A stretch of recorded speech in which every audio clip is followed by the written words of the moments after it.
பனிரெண்டாம் நூற்றாண்டிலிருந்து இன்று வரை நிறைய அதிசயங்களையும் அற்புதங்களையும் புரிந்து எல்லா மக்களையும் இறைவன்பால் ஈர்த்து வருகின்ற வல்லமை நிறைந்த ஒரு புனிதர். பதுவை அந்தோனியாருக்கு ஆலயங்கள் இல்லாத பங்குகள் இல்லை. எல்லா இடங்களிலும் பிரசித்தி பெற்ற ஒரு புனிதர் பதுவை அந்தோனியார்.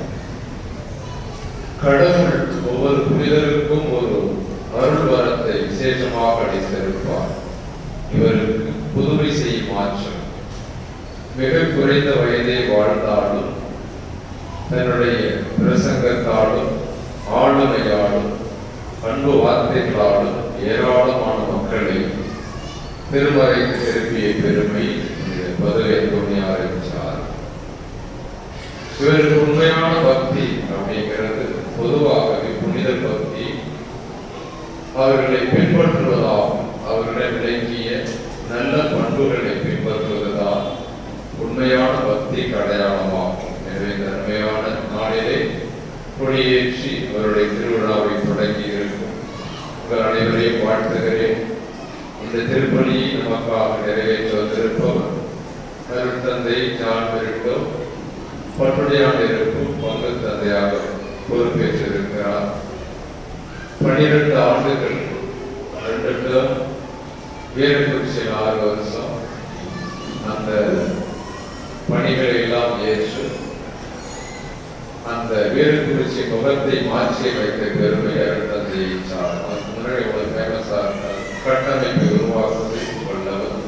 அந்த வேறுபட்சிக்கு அடித்தளமிட்டவர் நல்லா அழகாக செய்கிறார். அதன் பிறகு கூரை நடைபெற பங்கிலே 6 ஆண்டுகள் பதுவை என்ற திருத்தத்திலே பணியாற்றி இப்பொழுது பணிமாற்றம் பெற்று நம்முடைய மறைவட்டத்தை சார்ந்த பட்டுடையாண்டிற்கு பங்கு தந்தையாக பொறுப்பேற்றிருக்கிறார்.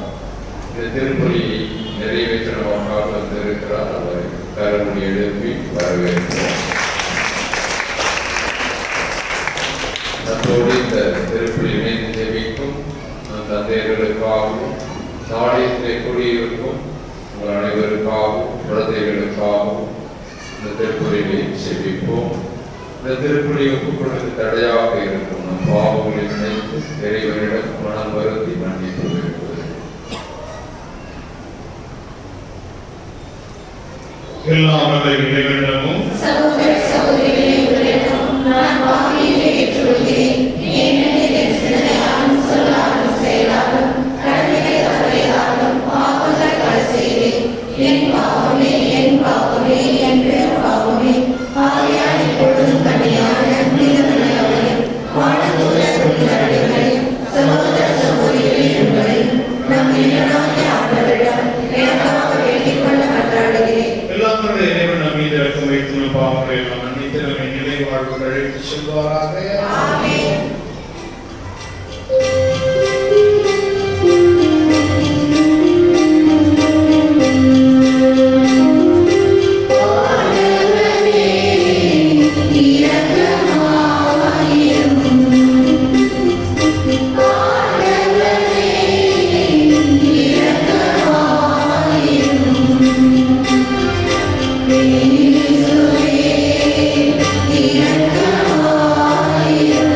you.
மேலே ஆன் மேலே மேலே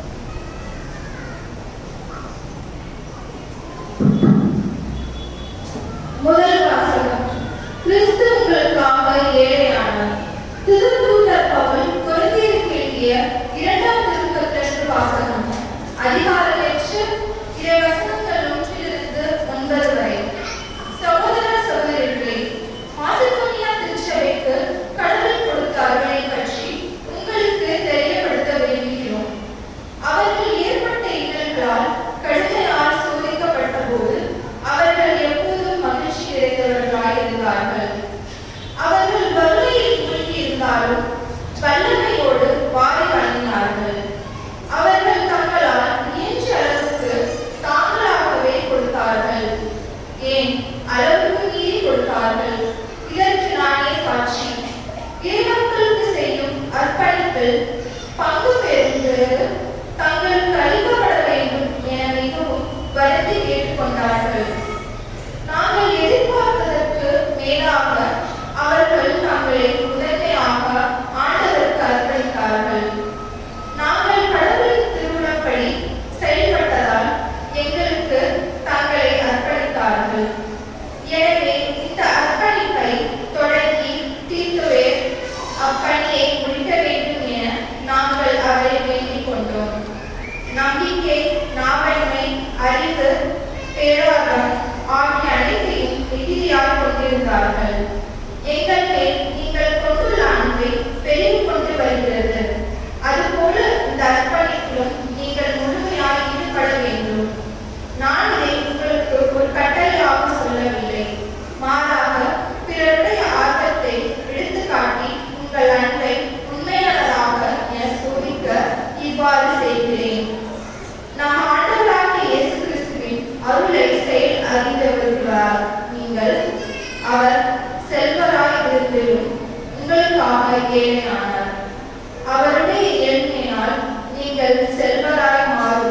இவ்வாறு செய்தார். ஆண்டவரின் அருள்வாக்கு.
மத்தேயு நற்செய்தி அதிகாரம் 5 இறை வசனங்கள் 43 48 வரை.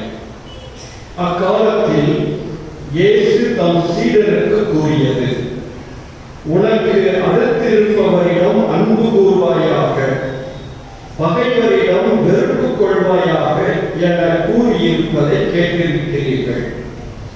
ஆனால் நான் உங்களுக்கு சொல்கிறேன், உங்கள் பகைவரிடமும் அன்பு கூறுங்கள், உங்களை துன்புறுத்துவோருக்காக இறைவனிடம் வேண்டுங்கள்.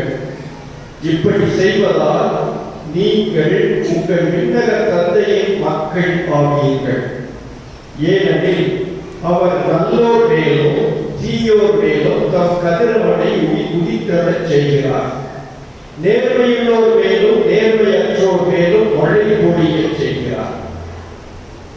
உங்களிடத்தில் அன்பு செலுத்துவோரிடமே நீங்கள் அன்பு செலுத்துவீர்களானால் உங்களுக்கு என்ன கைமாறு கிடைக்கும்?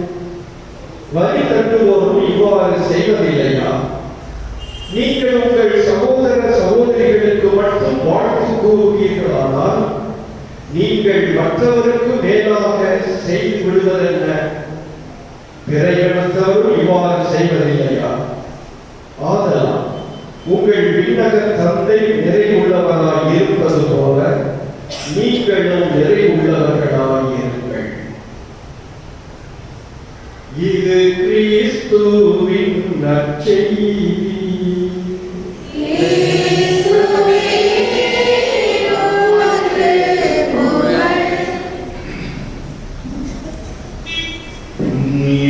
சீக்கிரத்தில் மாட்சிமை நீங்கிய மேலான சிம்மாசனத்தில் திருவாசனம் கொண்டு எழுந்தருளி இருக்கிற புனித அந்தோனியாரே, பரிசுத்ததனம் விளங்கும் நீரே, விலை மதிக்கப்படாத மாணிக்கமே, பரலோக பூலோக காவலரே, கஸ்தி துன்பப்படுகிறவர்களுக்கு பரம சஞ்சீவியானவரே, பாவிகளின் தஞ்சமே, உமது இன்பமான சன்னிதானம் தேடி வந்தோ. உமது திருமுக மண்டலத்தை அண்ணாந்து பார்த்து உம்மை கெஞ்சி மன்றாடுகிறோம். மகா சிறுவனம் பொருந்திய புனித அந்தோனியாரே, சூரத்தனமுள்ள மீட்பரே, பசாசுகளை விரட்டி ஓட்டுபவரே, திருச்சபையின் கருணையின் கண்ணாடி ஆனவரே, எங்கள் ஆதரவும் நீரல்லவோ, எங்கள் தஞ்சமும் நீரல்லவோ, எங்கள் சந்தோஷமும் நம்பிக்கையும் பாக்கியமும் நீரல்லவோ. நீர் எங்கள் ஞான தந்தை என்பதை எங்களுக்கு காண்பீர். பிள்ளைகள் செய்த குற்றங்களை தாய் தந்தையர்கள் பாராட்டுவார்களோ? உம்மை தேடி வந்த நிர்வாகியின் பேரில் தயவாயிலும், அழுகிறவர்களை அரவணையும், அல்லல் படுபவர்களுக்கு ஆதரமாக வாரும். நீர் இறங்காவிட்டால் எங்களுக்கு வேறு யார் இறங்குவார்? நீர் ஆதரியாவிட்டால் எங்களை வேறு யார் ஆதரிப்பார்? நீர் இணையாவிட்டால் எங்களை வேறு யார் நினைப்பார்? நீர் உதவாவிட்டால் எங்களுக்கு வேறு யார் உதவுவார்? தஞ்சமென்று ஓடி வந்த அடிவர்கள் பேரில் தயவாயிரும், பரிசுத்தவென்மையின் தூயதான தயாவரமே, தயை கடலே, தவிப்பொருளுக்கு தடாகமே, தனித்தவர்களுக்கு தஞ்சமே, உமது இன்பமான சன்னிதானம் தேடி வந்தோம். ஆறு காடு கடல்கள் கடந்து ஓடி வந்தோம். துன்பம் பிடி கருணை முதலிய கேடுகளினாலே வாடி வந்தோம். எங்கள் நம்பிக்கை நீங்கோகுமோ? எங்கள் மன்றாட்டு மறுக்கப்படுமோ? எங்கள் யாத்திரைகள் பயனற்றதாய் போகுமோ? எங்கள் அழுகை கண்ணீர் உம்முடைய இதயத்தை உருக்காது போகுமோ? அப்படியாகுமோ ஐயா? எங்களின் அன்பான தகப்பனே, எங்களை முழுவதும் ஒப்புக் கொடுக்கின்றோம். எங்களை கையேற்றுக் கொண்டு ஆசீர்வதித்தருளும்.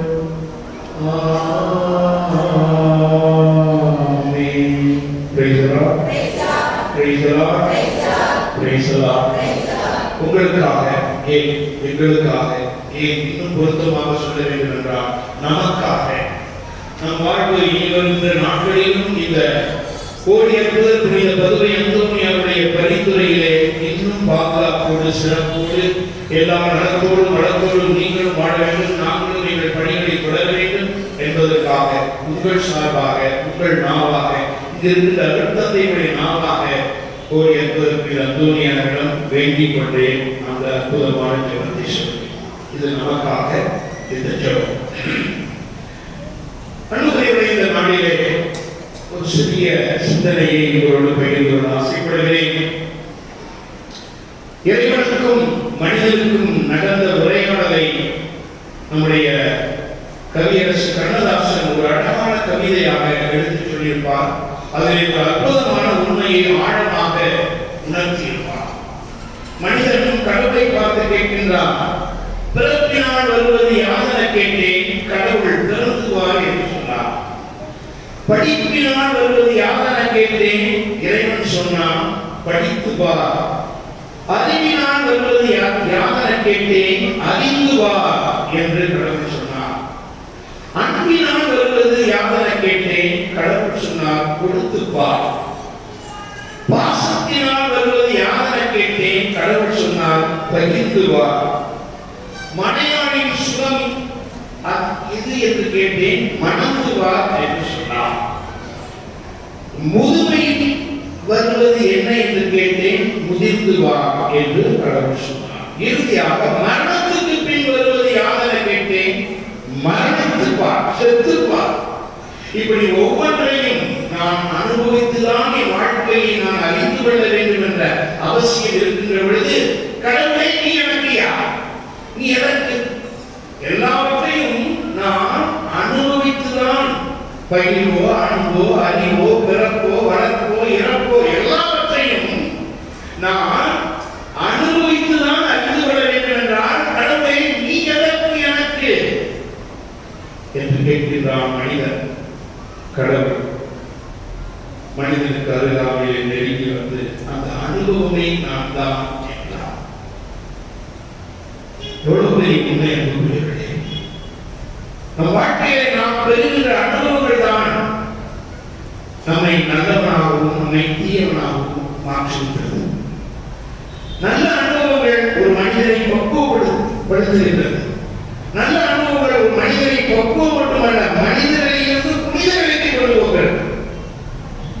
இந்த மனிதன் கேட்ட கேள்வியை போன்று 1895ஆம் ஆண்டில் லிஸ்பன் நகரிலே பிறந்த பெர்தினாந்து என்று பெயர் பெற்ற, அதன் பிறகு தன்னுடைய பெயரை வனத்து அந்தோனியாருடைய பெயராக தன்னுடைய பெயரை அந்தோனியார் என்று மாற்றிக்கொண்ட நம்முடைய இந்த கோடியற்புதர் புனித அந்தோனியார் ஆண்டவரை பார்த்து பெற்றிருப்பார் என்று நினைக்கிறேன்.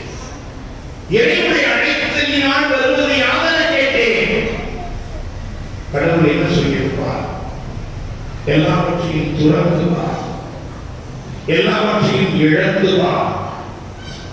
இல்லையா? இல்லை என்றால் அந்த வயதிலே, அந்த 15 வயதுக்குள் அந்த இறை அழைப்பினுடைய மேன்மையை அவர் உணர்ந்திருக்கிறார் என்றால், அவருக்குள் இருந்த அந்த தாகம், அவருக்குள் இருந்த ஆர்வம், அவரை வளர்த்த அவருடைய பெற்றோர்கள் என்னதான் 15 சிறப்பு மிக்க அல்லது மகத்துவம் மிக்க ஒரு ராயல், ஒரு பெரிய குடும்பத்திலே ஒரு குடும்பமாக இருந்தவர்கள் தான் அந்தோனியாருடைய அப்பாவும் அம்மாவும்.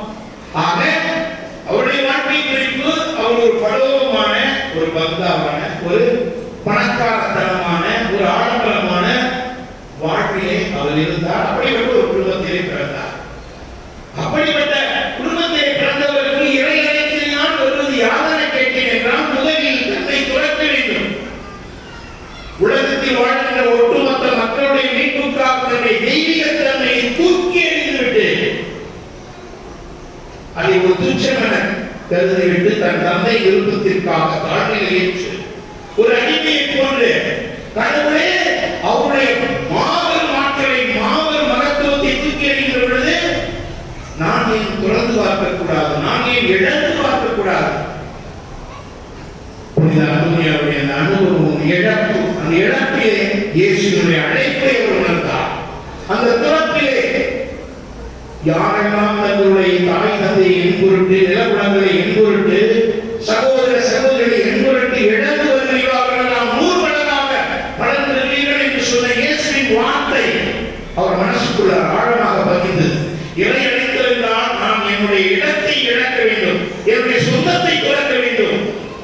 எங்கு இறைவன் செல்ல வேண்டும் என்று படிக்கின்றாரோ அங்கே நான் போக வேண்டும் என்று அவர் அதை அனுபவிக்கின்றார், வாழ முன்வருகின்றார். ஆகவேதான் அவர் அகஸ்தீனியன் சபையிலே சேர்ந்து, அதன் பிறகு அகஸ்தீனியன் சபையிலே சேர்ந்து 10 ஆண்டுகள், அதன் பிறகு பிரான்சிஸ்கன் சபையிலே சேர்ந்து 10 ஆண்டுகள். துவக்கத்திலே 10 தந்தை சொன்னது போன்று அவருடைய வாழ்க்கை நாட்கள் வேண்டுமென்றால் குறைவாக இருக்கலாம். அவருடைய விசுவாசம், கடவுளிலிருந்து அவர் பெற்றுக்கொண்ட அனுபவம், அந்த அனைத்துடைய மேன்மையில் இருந்த அனுபவம், எதையும் இழப்பதற்கு அவர் தயாராக இருந்தார். ஆகவேதான் அன்புக்குரியவர்களே, அழகாக சொன்னார் பகுத்தந்தை, இந்த உலகத்தில் இருக்கின்ற அத்தனை ஆலயத்திலும், குறிப்பாக அந்தோனியார் சுபம் இல்லாத ஆலயங்களே கிடையாது இல்லையா? எத்தனை இடங்களிலே அது ஒன்று, அது முதல் சிறப்பு. இரண்டாவது சிறப்பு, அந்தோனியாரை பாதுகாவலராக கொண்டு அவரை மையமாக கொண்டு உருவாக்கப்பட்ட ஆலயங்கள் ஏராளம் ஏராளம். காரணம் என்ன? அவர் பெற்றுக்கொண்ட அந்த அனுபவம், கடவுளுக்காக கடவுளுடைய அன்பை பிறருக்கு எடுத்துச் சொல்ல வேண்டும் என்பதற்காக நாம் எதையும் இழக்க தயாராக இருக்க வேண்டும். அதனால அவருக்கு இவ்வளவு பெரிய பெயர். மாதாவுக்கு அடுத்து புனிதர்களிலே முதல் இடத்தில் இருக்கிற நம் அன்பு தாய் அன்னை மரியாளுக்கு எடுத்து இந்த உலகம் முழுவதும் எந்த புனிதரை நோக்கி தன்னுடைய பக்தி உணர்வை அதிகமாக வெளிப்படுத்துகிறார்கள் என்றால் ஒரு அவ்வளவு சிறப்பு மிக்க வாழ்க்கையை வாழ்ந்து அற்புதமான அனுபவத்தினால் ஒரு மனிதனிலிருந்து புனிதரை சென்றார். அதை அவர் முதலிலே பெற்ற அனுபவம் தான் அதை அழைத்தலினால் நான் என்னை இழப்பேன், என் சொந்தத்தை இழப்பேன், அல்லது நாட்டை இழப்பேன் என்று அவ்வளவு அற்புதமாக வாழ்ந்து கொண்டிருந்த அந்த படவுமான வாழ்க்கையை தூக்கி எறிந்திருக்கிறார். எப்படி என்றால், ஒரு சிறிய நிகழ்வு, நிக்கோலாஸ் என்ற ஒரு மனிதன் அவன் வாழ்ந்த தீவை அதிகமாக நேசித்தான். நல்ல மனிதன், நல்ல குடும்பஸ்தர், நல்ல தந்தையாக, நல்ல கணவனாக, நல்ல மகனாக வாழ்ந்து இறுதியிலே புதுமை எழுதிய பிறகு அவன் ஒரு தீவியை வாழ்ந்ததினால் அந்த தீவிலே கடற்கரையிலே அழகான ஒரு வீடை வைத்து வாழ்ந்து வந்தான். முதுமை எழுதினான். மரணம் அவனை நெருங்கி வந்தது. தனது மகனை அழைத்து, மகனை கொண்டு போய் வீட்டுக்குள்ள வைக்காத, வெளியே கொண்டு போய் அந்த கடற்கரை மணற்பரப்பிலே என்னை கிடத்திவிடு. மகன் போய் அந்த கடற்கரை மணற்பரப்பிலே அவனை கிடத்துகிறார். அவனை உயிர் பிரிகின்ற நேரத்தை அவன் அதிகமாக நேசித்த அந்த மண், அந்த தீவு, அந்த கடற்கரையிலிருந்து ஒரு வழி மண்ணை எடுத்துக் கொள்கிறான். அப்படியே போறா அங்கே மோட்சத்துக்கு அவன் செல்வதற்கு தகுதி, நல்ல வாழ்க்கை வாழ்ந்திருக்கான், நல்ல அனுபவம், கடவுள் பக்தி, குடும்பத்தை சிறப்பாக வழிநடத்திருக்கிறான், பலர் உதவி இருக்கிறான். ஆனால் ஒரு சின்ன குறை, எல்லாத்தையும் நல்லா செஞ்சவன் கடைசியில சில நேரத்தில் அப்படின்னா நம்ம எல்லாத்தையும் பர்ஃபெக்டா செய்ய எங்கேயாவது ஒரு இடத்துல போட்டு விட்டுருவோம். அதுதான் பெருசா போயிடும் நமக்கு.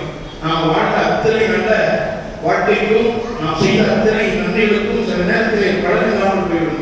அதனாலதான் ஒரு அற்புதமான வாழ்க்கை வாழ்ந்து விட்டு இறக்கின்ற அந்த தருவாயிலே அந்த தருவாயிலே ஒரு மண்ணை எடுத்துக்கொண்டு நேரம் பெற, அதுதான் மிகப்பெரிய தடையாக இருக்கிறது. என்னவென்றால், மோட்சத்திலே வாசற்கதவு பக்கம் நின்ற காவல் தூதர்கள் உள்ளே நுழைகிறார். ஏனென்றால் மன்னகத்திலிருந்து நீங்கள் எந்த பொருளை எடுத்து வந்தாலும் விண்ணகத்துக்குள் நுழைய அனுமதி இல்லை. அதை மன்னகத்தோடு விட்டுவிட வேண்டும். நீங்க ஏன் இப்படி மண்ணோட வந்தீங்க? அவருக்கு நிக்கோலாசுக்கு அந்த மண்ணை விடுவதற்கான, அதை இழப்பதற்கான விருப்பம் அவருக்கு இல்லை. என்ன செய்வது? ஒரு குழப்பம். கடவுள் அவருடைய அப்பாவின் உறுதியை வந்து உள்ளே வந்து விடுவதே நீ எல்லாம் அருமையாக இருக்கிறது. எதற்காக அந்த கொஞ்சம் மண்ணை விட்டுவதாக விட்டுவிடு வர அவர் மறுக்கிறார். அவங்க அம்மாவாக கடவுள் தோன்றி நிக்கோலாசை உள்ளே அழைக்கிறார். இறுதியிலே அவருடைய பேர குழந்தை வெளியிலே கடவுள் வருகிறார். உடனே நிக்கோலாசுக்கு பயம் வந்து விடுகிறது, அச்சம் வந்து விடுகிறது. ஐயோ, என்னுடைய பேர குழந்தை இறந்துகிறார். அந்த பேர குழந்தை வெளிவந்த கடவுள் அந்த நிக்கோலாசை தாத்தா என்று அவர் தழுவுகிறான். இவரும் அவரை அறியாமல் அவன் மீது கொண்ட அன்பின் உச்சத்தினால் அவனுக்கு முத்தமிட, அவனை கட்டி பிடிக்க எத்தனிக்கிறார். அந்த நேரத்தில் அவரையும் அறியாமல் அவர் கையில் இருந்த அந்த ஒரு பிடி மண்ணகத்தை நோக்கி விழுந்து விடுகிறது.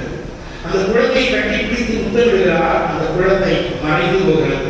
இப்பொழுது நிக்கோலாஸ் அவரிடத்திலே மன்னகத்திலிருந்து எந்த தொழிலும் இல்லை. விண்ணக வாசல் கதவுகள் திறக்கப்படுகின்றன. உள்ளே நுழைகிறார். உள்ளே நுழைந்த அவர் முதலில் பார்த்தது என்ன தெரியுமா? அவர் வாழ்ந்து வந்த தீவே இருக்கிறது. அவர் வாழ்ந்து வந்த தீவே இருக்கிறது. அப்ப என்ன அர்த்தம்? நீ கடவுளுக்காக நீ எதையும் இழக்க தயாராக இருந்தால் கடவுள் 100 மடங்காக உனக்கு திருப்பி கொடுப்பார் என்று சொன்னார்கள். அது ஒரு படி மண் அவரை தடுத்து நிறுத்தியிருக்கிறார். இது வேண்டாம் அப்படின்னு தூக்கி கேட்பாங்க. மோட்சத்துக்குள் வந்தவுடன் அவர் பார்த்த முதல் காட்சி அவர் அதிகமாக நேசித்த அந்த தீவே அந்த மோட்சத்துக்குள் இருந்தது. அதுதான் உண்மை. என் பொருட்டு தாய்தந்தையும் நிலவரங்களையோ சகோதர சகோதரிகளோ இழப்புகளுக்கு 100 மடங்காக நான் திருப்பி தருவேன். தாய் தந்தை மட்டுமல்ல, நிலவுலகை மட்டுமல்ல, சகோதர சகோதரிகளை மட்டுமல்ல, தன்னுடைய சுகத்தை, சுகபோக வாழ்க்கையை, அந்த சொர்க்கமயமான வாழ்க்கையை அவர் வாழ்ந்த வந்த வீட்டை ஒரு கோவிலாக மாற்றியிருக்கிறார். பந்தத்தை நானும் அதை பார்த்தோம். அவர் வீடே கோவிலாக ஒரு ஆலயமாக மாற்றப்பட்டிருக்கிறது என்றால் எவ்வளவு பிரம்மாண்டமான அமைப்பு தெரியுமா? அப்படிப்பட்ட இடத்தை தூக்கி எறிந்தார். ஆகவேதான் இன்னும் மூளை முழுக்கள் நாம் வாழ்ந்து கொண்டிருக்கிறார். அந்த நிக்கோலாஸ் பார்த்த அந்த தீவை, அந்த 100 மடங்கு பலனை இன்று கோரி அற்புதப்படி அந்தோனியா உலகம் முழுவதும் எல்லா இடங்களிலும் எல்லா ஆலயங்களிலும் இருந்து கொண்டு அருள்பாலித்துக் கொண்டிருக்கிறார் என்றார். அதற்கு காரணம் இறையடைத்தலினால் வருவது யாதனை கேட்டேன், இழந்து வா, துறந்து வா. அப்பொழுது நமக்கு புரியும் அந்த இழப்பிலே, அந்த பிறப்பிலே அவர் ஆண்டவருடைய வழி நடத்துவதை, ஆண்டவருடைய அன்பைகளுக்கு எடுத்துச் செல்வதில் பெரும் நிம்மதி கண்டார், பெரும் மகிழ்வு கொண்டார். அதுதான் அந்தோனியாருடைய சிறப்பு. அடுத்த அவருடைய மிகப்பெரிய சிறப்பு இதோ இந்த உலகத்திலே இந்த தீமையை எப்படி வெல்வது, இந்த தீய சக்திகளை எப்படி எல்லாரிலிருந்து அகற்றுவது, இந்த தீமையை வெல்வதனால் வருவது என்ன என்று கேட்டேன். ஜெபித்துப்பார், நம்பிப்பார். நம்பிக்கையை ஆண்டவரை கொண்டு நீ ஜெபித்துப்பார். தீமையை வெல்வதனால் வருவது யாதனை நிலவினி. அப்படி என்றால் அவர் நான் ஜெபிக்க வேண்டும், கடவுளை நம்ப வேண்டும், அந்த நம்பிக்கையை ஆழமாக நான் ஜெபித்தேன் என்றால் இந்த உலக பசாசுகளை விரட்டி ஊற்றுவரே ஜெபத்தில் சொல்லப்பட எடுத்துக்கூடிய புதனந்தோனியார் தீய சக்திகளை வெல்வதை தனி ஆற்றல் பெற்றிருந்தார். காரணம் கடவுள் மீது கொண்டிருந்த நம்பிக்கை. அந்த நம்பிக்கையை அவர் சொன்ன ஜெபம் தான் இது. ரொம்ப எல்லாமே நம்ம ஏதாவது யாராவது சோதிக்கிறார்கள் என்றால் அது நம்மை தீய சக்திகள் ஆட்கொண்டிருக்கிறது என்று நாம் அறிந்தோம் என்றால் குருக்களிடத்தில் வந்து வேண்டிக் கொள்வதற்கு மட்டுமல்ல, நீங்களே சொல்லலாம். இது சிம்பிளான ஜெபம் தான். இது அந்தோனியார் சொன்ன ஜெபம். இதோ ஆண்டவராகிய இயேசு கிறிஸ்துவின் சிலுவை, behold the cross of Christ. இதோ ஆண்டவர் இயேசு கிறிஸ்துவின் சிலுவை. பார்த்த சத்வர்ஷே சத்துக்களை, சாத்தான்களை, தீய சக்திகளை, தீய எண்ணங்களை எல்லாம் ஓடி போய் ஒழித்து விடுங்கள். அதுதான் புரிஞ்சித்தே பார்த்த சத்வர்ஷே. வீச்சித்திலியோ dei tribu Giuda, யூத ராஜ கோத்திரத்திலே வந்த சிங்கமே. அதுவும் அந்த ராஜ கோத்திரத்திலே ராதிக்ஸ் தாவீது. ராதிக்ஸ் தாவீதுன்னா தாவீது வம்சத்தில் வந்த யூத ராஜ கோத்திர சிங்கமே. சாத்தானை வென்று விட்டீர். அல்லேலூயா. உன்னத சிங்குலியோ ஆண்டவராகிய இயேசு கிறிஸ்துவே. யார் தெரியுமா? ஒரு சாதாரண தாவீது வம்சத்தில் வந்த யூத ராஜ கோத்திர சிங்கம் சாத்தானை வென்று விட்டார். அல்லேலூயா என்று நாம் ஒரு சிலுவை அடையாளம் வரைந்து நம்மை சுற்றி நம்மை ஆட்கொள்கின்ற, நம்மை அடிமைப்படுத்துகின்ற, நம்மை துன்புறுத்துகின்ற சத்துருக்களை, சாத்தான்களை அடக்க வேண்டும் என்றால் அந்தோனியாருடைய நம்பிக்கை அவசியம்.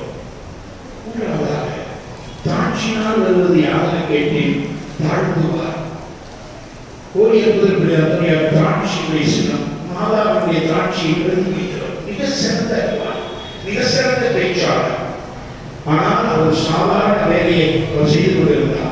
அவருடைய இல்லத்திலே, அந்த சபையினுடைய இல்லத்திலே. ஆனால் ஒரு நாள் அவரைத்தான் பேச வைக்க வேண்டிய ஒரு நிலை வந்து அவருக்கு கொடுக்கப்பட்ட அந்த பணியை அவர் ஆட்சி உள்ள அவருடைய அறிவாற்றல், அவருடைய இந்த வரைமுறையில் அடங்கியிருந்த ஆழமான உண்மை தெரிந்தது. இவ்வாறு இயேசுவிடமிருந்து ஆண்டவரிடமிருந்து பல நிலைகளிலே அவருடைய வாழ்க்கையிலே பல்வேறு நல்ல அனுபவங்களை அவர் பெற்றுக்கொண்டதால் தான் அத்தனை அனுபவங்கள் ஒன்று சேர்ந்து அவரை மனிதர்களை இருந்து புனிதரை கொண்டு போய் என்று கோடி அற்புதராக மக்களெல்லாம் மதித்து ரசிக்கிறவராக எல்லா புனிதர்களுக்கும் இல்லாத ஒரு மிகப்பெரிய சிறப்பு கோடி அற்புதம் இருந்தது என்றால் அதுதான். எல்லாரும் இறந்தவர்களுக்கு புனிதராக உயர்த்தப்பட்டவர்கள் அல்லது இறந்தவர்கள் புனிதராக உயர்த்தப்பட்ட அந்த இடைப்பட்ட காலத்திலே ஒரு சில புதுமைகளை பார்த்துதான் அவை புனிதராக உயர்த்துவார்கள். ஆனால் கோடி அற்புதக்கூடிய அற்புதமையார் மட்டும்தான் வாழ்கின்ற பொழுது while he was living he performed more than 52 miracles. வாழ்கின்ற பொழுதே 52 புதுமைகளுக்கு மேலாக செய்தவர் என்று பெயர் பெற்றவர். ஆகவேதான் திருச்சபையுடைய வரலாற்றிலே கோடி அற்புதக்கூடிய அற்புதமையாருக்கு மட்டும்தான் ஒரே வருடத்திலே அவருக்கு 1231 இருந்தார். 1232 ஆண்டிலே புனிதராக இப்படி அவர், அதாவது நாம் வைத்திருக்கின்ற பணம், நம்முடைய செல்வ செழிப்பு, அந்தஸ்து, அதிகாரம் அல்லது மக்கள் கூட்டம், இதனால அவர் பெருமை அடையவில்லை. இன்றைய காலம் அப்படிதான் போயிட்டு. ஆனால் அவர் எல்லாவற்றையும் திறந்து தனி ஒருவராக கடவுள் மீது இருந்த நம்பிக்கை, கடவுளுக்காக தன்னுடைய அத்தனை சந்தோஷங்களை இழந்து அந்த இடத்திலே இயேசுடைய அன்பை, இயேசுடைய அவருடைய நற்செய்தியை, அவருடைய எதிர்பார்ப்பை இந்த மக்களுக்கு போதிக்க வேண்டும் என்ற ஒரு வார்த்தை விதம், அதற்காக ஒரு எவ்வளவு எல்லைக்கு போக முடியுமோ போனால் வாழ்கின்ற பொழுதே ஒரு அத்தனை புதுமைகளை செய்து இறந்த பிறகு அவர் பல புதுமைகளை ஆற்றிக் கொண்டிருக்கிறார். இந்த ஆலயத்தில் அருள்வாழ்த்துக்கள்.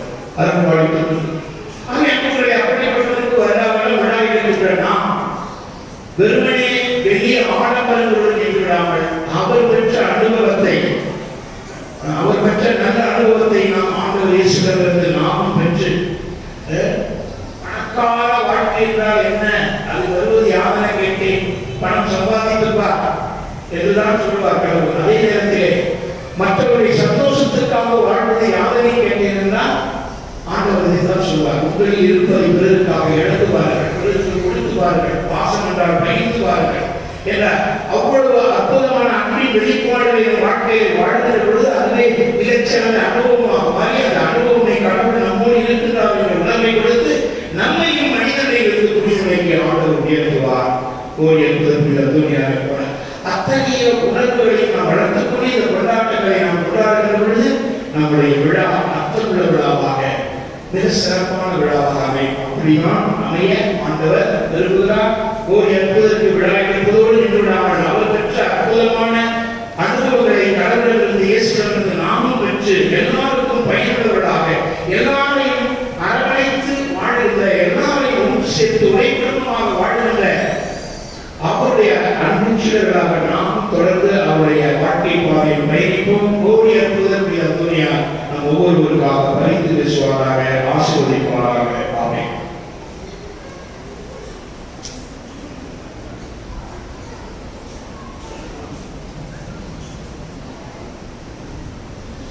காணிக்கை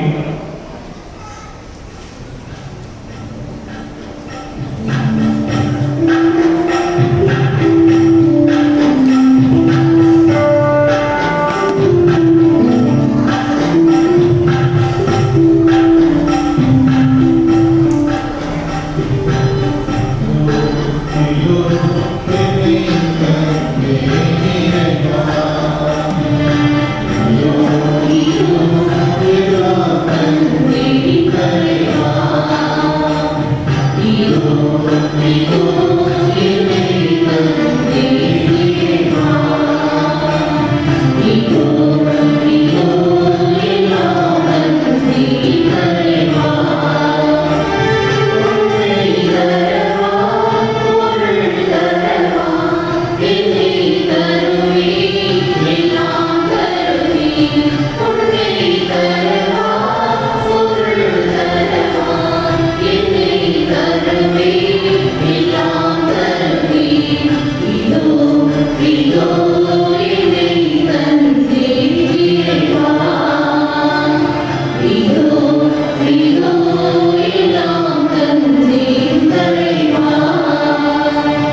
ஏனெனிலும் புனிதர் கோடி அற்புதரும் வியத்தகு சாட்சியத்தால் நமது திரு அவை என்னும் புதிய ஆற்றல் பெற்று வளமடைகின்றது. இவ்வாறு எங்கள் மீது நீ கொண்டிருக்கும் வரிவன்பை தெளிவாக காட்டுகின்றேன்.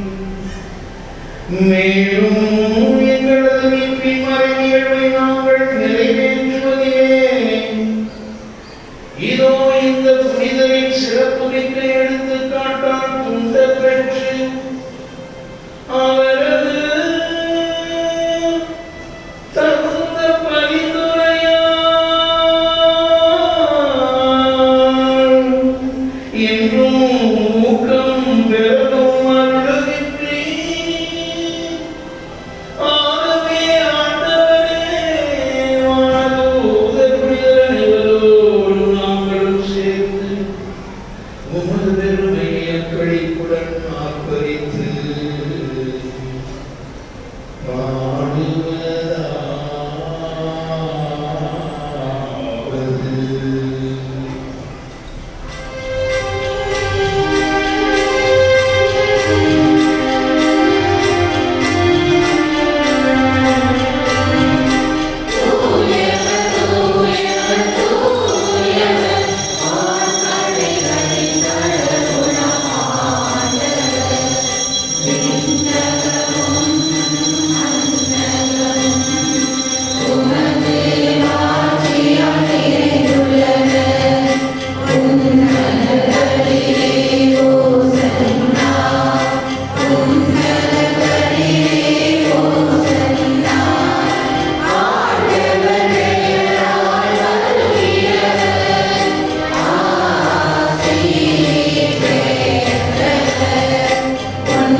அனைத்தையும் இடித்து தூய்மைப்படுத்துகிறேன். கதிரவன் தோன்றி மறைவரை பெயருக்கு தூய காணிக்கையை கொடுக்குமாறு உமக்கான மக்களை இடையலாக ஒன்று சேர்த்து வருகிறேன்.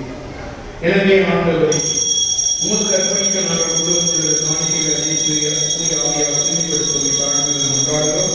இவ்வாறு திருமணம் ஆண்டவர் இயேசு கிறிஸ்துவின் உடலாகவும் ரத்தமாகவே மாறுவார்.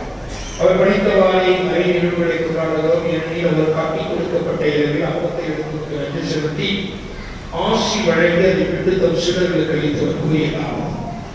அனைவரும் இதிலிருந்து பெற்று உண்ணுங்கள், ஏனெனில் இது உங்களுக்காக கையளிக்கப்படும் என் உடல்.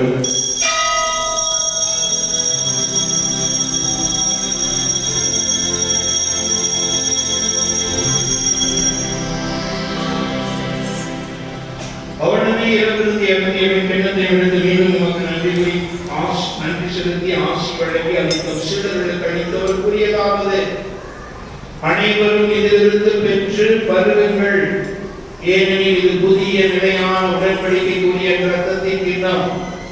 இது பாவ மன்னிப்புக்கென்று உங்களுக்காகவும் பலருக்காகவும் சித்தப்படும். இதை நீங்கள் நினைவாக செய்யுங்கள்.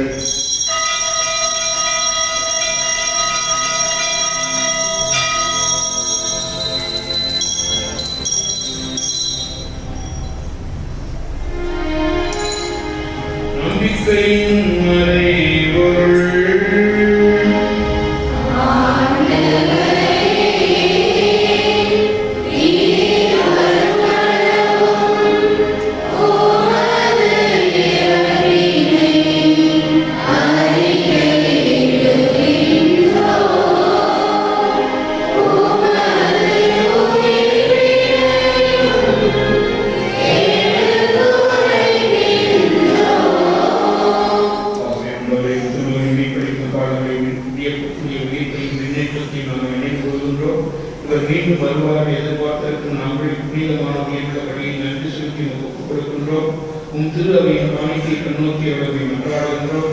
இவ்வழியினால் உலகணிய திருவிழமாய் இவ்வாறுடைய திருமகளின் திருவிழா திருத்தத்தால் ஊட்டப்பெறும் நாங்கள் அவருடைய தூய ஆவியால் பெற்று கிறிஸ்துவுக்குள் ஒரே உடலும் ஒரே உள்ளமும் உடையவராக விளக்கச் செய்வீராக. இவரே எங்களை உமக்கு என்றும் காணிக்கையாக்குவாராக.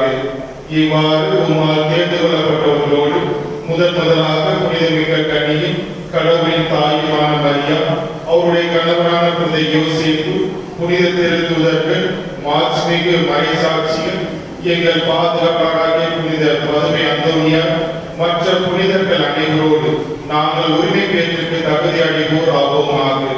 இவர்களின் வேண்டுதலால் நாங்கள் என்றும் ஒரு உதவியை பெறுவோம் என உறுதியோடு இருக்கின்றோம்.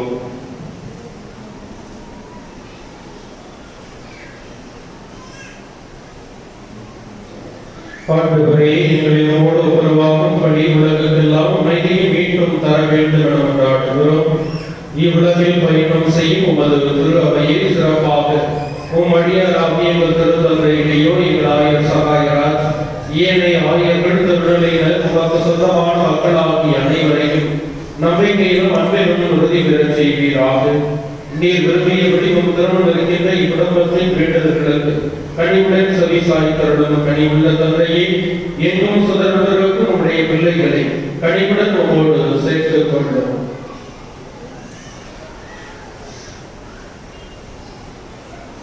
இறந்து போன எங்கள் சகோதர சகோதரிகளையும் உமக்கு உகந்தவர்களாய் வாழ்ந்து இவ்வுலகை விட்டு சென்ற அனைவரையும் ஒரு ஆட்சியை கனிவுடன் ஏற்றவர்கள் நாங்களும் அங்கு வந்து சேர்ந்து அவர்களோடு ஒரு மாட்சியா என்றும் மன நிறைவு அடைவோம் என எங்கள் ஆண்டவராகிய கிறிஸ்து வழியாக எதிர்நோக்கி இருக்கின்றோம். இவர் வழியாகவே நீ உலகிற்கு எல்லா நன்மைகளையும் வழங்குகின்றேன்.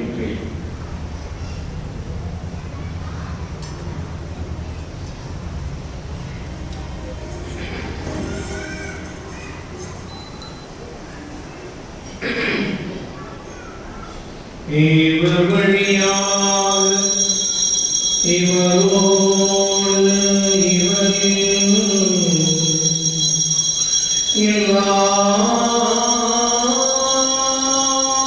வல்ல இறைவனாகிய தந்தையே,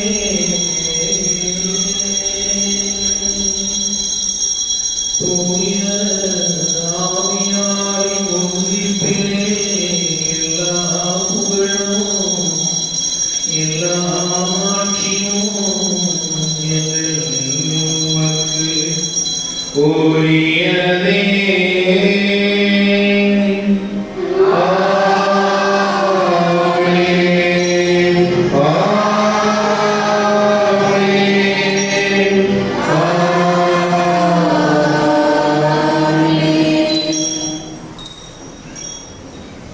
வாழ்க்கையில் நல்ல அனுபவங்களை பெற்று அந்த அனுபவமே ஆண்டவராக ஒரு வாழ்ந்து கொண்டிருக்கின்றார் என்ற நிலைதான் நம்மை மனித நிலையிலிருந்து புனிதர்களுக்கு அழைத்துச் செல்லும்.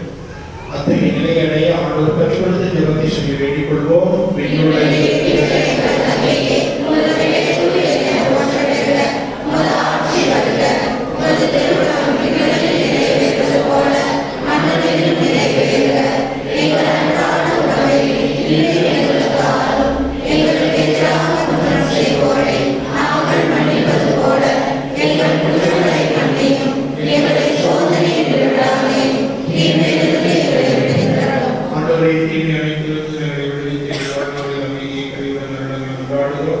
இரக்கத்தின் உதவியாளர்கள் பாவத்திலிருந்து இப்போது விடுதலை பற்றி அவர்கள் கடக்க இடமாய் இருப்போமாக.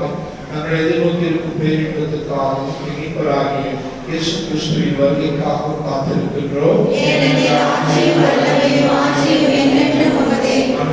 கிறிஸ்துவை அமைதியங்களுக்கு செல்கிறேன், அமைதியங்களுக்கு தருகிறேன் என்று திருத்துதலுக்கு வழியே எங்கள் பாவங்களை பாராமல் திரு அவை நம்பிக்கை நோக்கி விருப்பத்துக்கு ஏற்ப அதற்கு அமைதியும் ஒற்றுமையும் அளித்தருளியாக எந்தென்று வாழ்ந்து ஆட்சி செய்கிறவர் நீரே. ஆண்டவர் தரும் அமைதியும் எங்களோடு இருப்பதாக. ஆண்டவர் தரும் அமைதியை ஒருவர் ஒருவரோடு பகிர்ந்து கொள்வோம். உலகின் பாவங்களை போக்கும் இறைவனின் சிலுவையில் எங்கள் மேல் இரக்கமாயிரும். உலகின் பாவங்களை போக்கும் இறைவனின் சிலுவையில் எங்கள் மேல் இரக்கமாயிரும். உலகின் பாவங்களை போக்கும் இறைவனின் சிலுவையில் எங்களுக்கு அமைதி அளித்தருளும். நீதி தீர்ப்பு தண்டனைக்காக எடுத்துக்கொள்ளும் பாதுகாப்பு அருள்வதாக.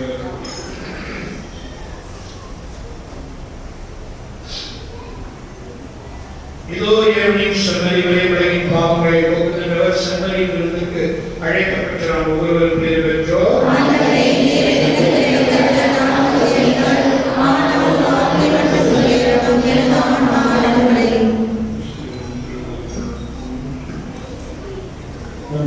சகோதர சகோதரிகளே, வழங்கப்படும் கருணையானது மூலமாக நன்கு தயாரித்து கத்தோலிக்க கிறிஸ்தவர்களுக்கு மட்டும் வழங்கப்படும்.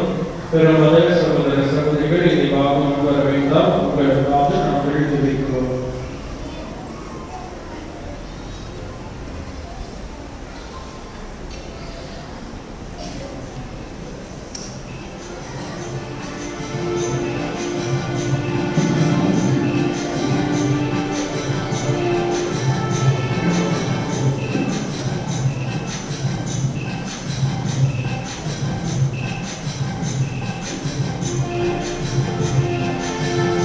தந்தை அவர்கள் நண்பர்கள்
ஈஸ்வரர் பார்த்தோரை நமக்காக திருப்பி நிறைவேற்றி அருமையான ஒரு மறைவழி தந்தவர் தந்தை சேஜான் பெருட்டோர் தஞ்சை மறை மாவட்டத்தில் மிகச் சிறப்பாக பணியாற்றும் தந்தை வெளிவருவவர் செல்லுகிறவரெல்லாம் சீர்ந்து சிறப்புமாக சீர்திருத்தி பணியாற்றக்கூடியவர். நீண்ட கால வகுப்புத்தோடு 35 ஆண்டுகளுக்கு மேலாக ஒன்றாக பயணித்து வருகிறோம். முக்கியமா ரோமேனில் படித்த போது நம்முடைய பிள்ளைகளுடைய பேராலயத்துக்கு சென்று அவரை தரிசித்த நினைவுகள் இன்னும் பசுமையாக நினைவில் இருக்கும்.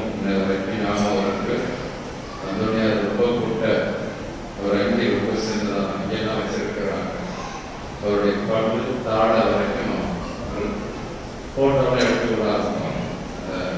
ஆயிரக்கணக்கான மக்களை மனந்திருப்பிய அழியாத நாவுடைய புனிதர் நாவுக்கு பத்திரமா பாதுகாக்கப்பட்டு மியூசிக்ல ரொம்ப ஆர்வமுடையவர். எங்க போனாலும் கொயரெல்லாம் பயங்கரமா செய்திருக்கிறார். யூனிஃபார்ம் கீபோர்டு வாசிக்கிறது எல்லாம் பயங்கரமா அவரே கீபோர்டு வாசிப்பார்.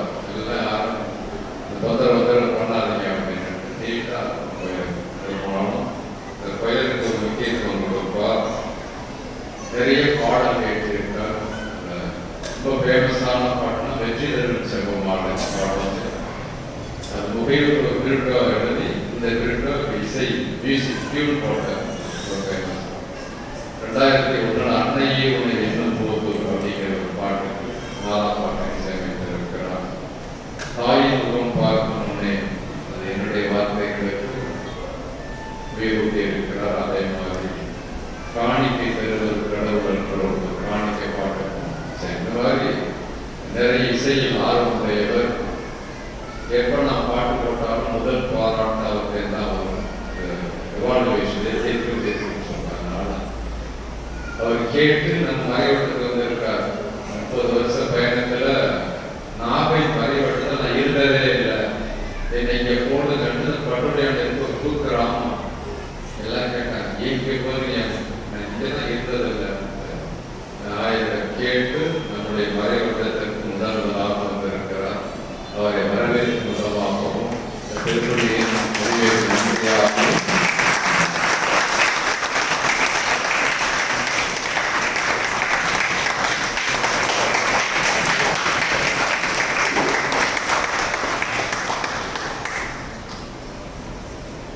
எத்தனை பேர் உறுதி பூசல் எடுக்கிற கை தூக்க பார்ப்போம். உறுதி பூசல் எடுக்காதாலாம் கை தூக்க. கல்யாணம் வெக்கப்படுறது ஒன்றும் கிடையாது. எத்தனை பேர் பேர் கொடுக்கிற கை தூக்கு. எல்லாம் உறுதி பூசல் எடுக்கணும். 5 வருஷத்துக்கு ஒரு தடவை தான் 1000 வருவார் இந்த உறுதி பூசல். கொரோனாவிலிருந்து இன்னைக்கு வரைக்கும் உறுதி பூசல் இல்லை. புரியுதா? எப்போ பிஷப் வராது? வர ஞாயிற்றுக்கிழமை 22 எங்கேயோ தூரமாக நினைச்சிட்டு இருக்காரு. 4 நாள். அதனால பேர் கொடுங்க. கல்யாணம் ஆயிரத்தா கூட பரவாயில்ல. பேர் கொடுங்க. இது வரைக்கும் 100 பேர் கிட்டத்தட்ட வந்திருக்கு. என்ன பேர் கொடுக்காதவங்க மறந்தவங்க திருவிழா பிஸியானவங்கலாம் குடியாச்சம் முடிஞ்சிடணும்னு சாதாரணம் போகுது. அதனால மறந்தவங்களாம் வந்து பேரை பதிவு. 1. 2வது பிள்ளைகளுக்கு 3 நாள் கிளாஸ் எடுக்கும். காலை 9 மணி 12 வரைக்கும் ஒரு 3 மணி நேரம். வியாழன் வெள்ளி 2 நாள் தான். வியாழன் சனிக்கிழமை லீவு. அன்னைக்கு பெரியவங்க எல்லாரும் அன்னைக்கு ஃபுல்லா வரும். பெரியவங்களுக்கு 1 நாள். சனிக்கிழமை ஃபுல்லா கிளாஸ் பாசம் எடுத்து ரெடி பண்ணி வைப்போம். இந்த சின்ன பிள்ளைகள் மற்றவங்க சின்ன பிள்ளைகள் பள்ளிக்கூட படிக்கிற பிள்ளை கல்யாணம் ஆகாதவங்க எல்லாம் செய்யணும். அதுக்கு ஒரு 3 மணி நேரம் தயாரிக்கணும். நான் பள்ளிக்கூடத்துக்கு போகிறேன், நான் சிபிஎஸ்சி படிக்கிறேன், நான் மெட்ரிகுலேஷன் படிக்கிறேன், நான் காலேஜ், இதெல்லாம் எனக்கு தெரியாது. கொரோனா வந்து லீவ் போடும். எவனும் பள்ளியம் மறந்துடுறான். புரியுதா? எல்லாம் விழாவை கொண்டாடி பங்கு பெற்ற அனைவரும் ஆற்றல்களை உறுதிப்படுத்தி வளர்க்கிறார். அதனால் நாள் முழுமையாக பாதுகாத்து நீர் காட்டும் மீட்பின் பாதையில் நடப்போமாக.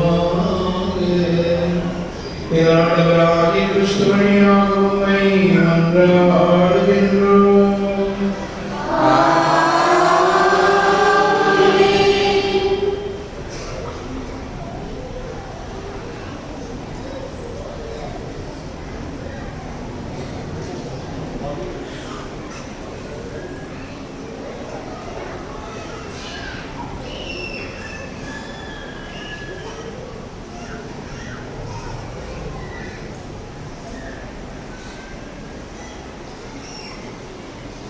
ஆண்டவர் உங்களோடு இருப்பாராக.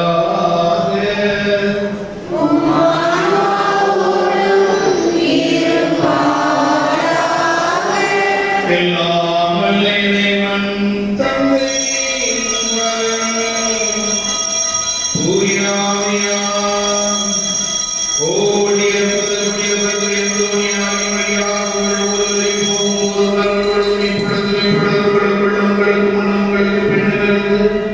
உங்கள்